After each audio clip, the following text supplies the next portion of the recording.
ನಮಸ್ಕಾರ ಸ್ನೇಹಿತರೆ, ನಾವು ನಮ್ಮ ವೃತ್ತಿ ಜೀವನದಲ್ಲಿ ಯಶಸ್ವಿ ಆಗಬೇಕು ಅಂತ ಅಂದ್ಕೊಳ್ತೀವಿ. ಆದ್ರೆ ಇಲ್ಲೊಂದು ರೋಚಕ ವಿರೋಧಾಭಾಸ ಇದೆ.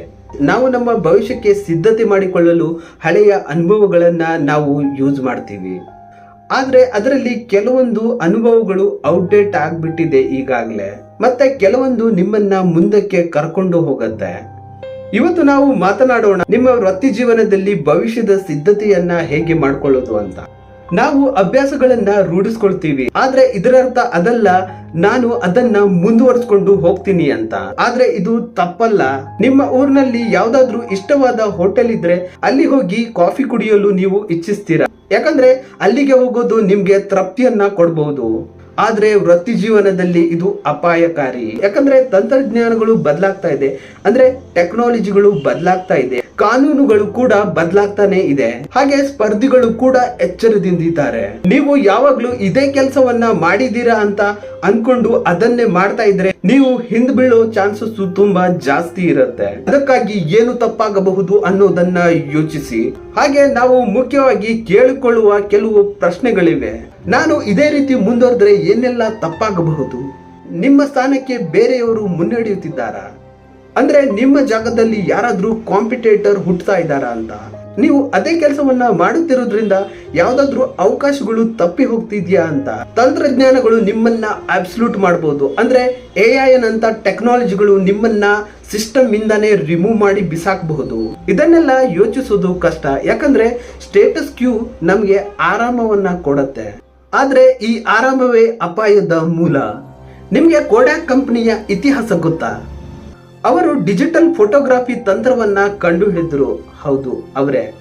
ಆದ್ರೆ ಅವರು ಅದನ್ನ ವ್ಯವಹಾರವಾಗಿ ಮುಂದುವರಿಸಲಿಲ್ಲ, ಯಾಕಂದ್ರೆ ಅವ್ರಿಗೆ ಫಿಲ್ಮ್ ರೋಲ್ ವ್ಯವಹಾರದಲ್ಲಿ ಸಿಗ್ತಾ ಇರೋ ಆರಾಮ ಮತ್ತು ಲಾಭ ಈ ಅಭ್ಯಾಸ ಅವರಿಗೆ ಬಿಡ್ಲಾಗ್ಲಿಲ್ಲ. ಪರಿಣಾಮ ಏನಾಯ್ತು ಗೊತ್ತಾ? ಡಿಜಿಟಲ್ ಕ್ರಾಂತಿ ಆಯ್ತು, ಮತ್ತೆ ಕೋಡ್ಯಾಕ್ ಹಿಂದುಳಿತು. ಸ್ನೇಹಿತರೆ, ನಿಮ್ಮ ವೃತ್ತಿ ಜೀವನ ಕೂಡ ಹಾಗೆ. ನಾವು ನಮ್ಮ ಹಳೆಯ ಅಭ್ಯಾಸಕ್ಕೆ ಅಂಟಿಕೊಂಡ್ರೆ ಹೊಸ ಜಗತ್ತು ನಮ್ಮನ್ನ ಹಿಂದಿಕ್ಕತ್ತೆ. ಹಾಗಾದ್ರೆ ಈಗ ಒಂದು ಪ್ರಶ್ನೆ ಬರುತ್ತೆ, ಭವಿಷ್ಯದ ಸಿದ್ಧತೆಯನ್ನ ಹೇಗೆ ಮಾಡೋದು ಅಂತ. ಒಂದು, ನಿಮ್ಮ ಅಭ್ಯಾಸಗಳನ್ನ ಪ್ರಶ್ನಿಸಿ. ನಾನು ಈ ಕೆಲಸವನ್ನ ಯಾಕೆ ಮಾಡ್ತಾ ಇದ್ದೀನಿ? ಇದು ನನಗೆ ಮುಖ್ಯವೇ ಅಂತ. 2, ಹೊಸ ಕೌಶಲ್ಯವನ್ನ ಕಲಿಯಿರಿ.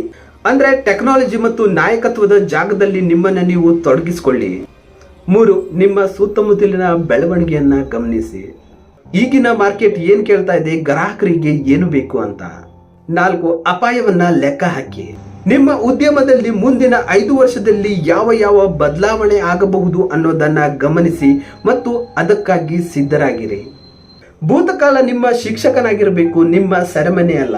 ನಿಮ್ಮ ಅಭ್ಯಾಸಗಳು ನಿಮ್ಮ ಸೇವಕರಾಗಿರ್ಬೇಕು, ನಿಮ್ಮ ಯಜಮಾನರಲ್ಲ. ಇಂದು ನೀವು ತೆಗೆದುಕೊಳ್ಳೋ ನಿರ್ಧಾರಗಳು ಮುಂದಿನ 10 ವರ್ಷದ ಭವಿಷ್ಯವನ್ನ ನಿರ್ಧರಿಸುತ್ತೆ. ಆದ್ದರಿಂದ ಧೈರ್ಯದಿಂದ ಹೊಸತನವನ್ನ ಅಪ್ಪಿಕೊಳ್ಳಿ, ಕುತೂಹಲದಿಂದ ಕಲಿಯಿರಿ, ಭವಿಷ್ಯಕ್ಕಾಗಿ ತಯಾರಾಗಿರಿ ಮತ್ತು ಪ್ರತಿದಿನ ಏನಾದ್ರೂ ಕಲಿತಾ ಇರಿ.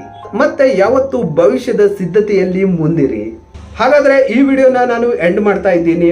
ಒಂದು ಮಾತನ್ನ ಹೇಳಿ, ಫ್ಯೂಚರ್ ಅನ್ನ ನೀವು ಪ್ರೆಡಿಕ್ಟ್ ಮಾಡಿ ಪ್ರೆಸೆಂಟ್ ಅನ್ನ ಬದುಕಿ. ಅವಾಗ್ಲಷ್ಟೇ ನಿಮ್ಮ ಲೈಫ್ ಅಲ್ಲಿ ದೊಡ್ಡದಾಗಿ ಏನಾದ್ರೂ ಸಾಧಿಸಬಹುದು. ಇಲ್ಲ ಅಂದ್ರೆ ಔಟ್ಡೇಟೆಡ್ ಸಿಸ್ಟಮ್ ಇಂದ ಔಟ್ಡೇಟೆಡ್ ರಿಸಲ್ಟ್ ಅನ್ನೇ ನೀವು ನಿಮ್ಮ ಲೈಫ್ ಅಲ್ಲಿ ತೆಗೆದುಕೊಳ್ಳೋದು. ನಿಮ್ಮ ವ್ಯಾಲ್ಯೂಬಲ್ ಸಮಯವನ್ನ ನನಗೆ ಕೊಟ್ಟಿರೋದಕ್ಕೆ ಧನ್ಯವಾದಗಳೊಂದಿಗೆ ಶುಭ ದಿನ.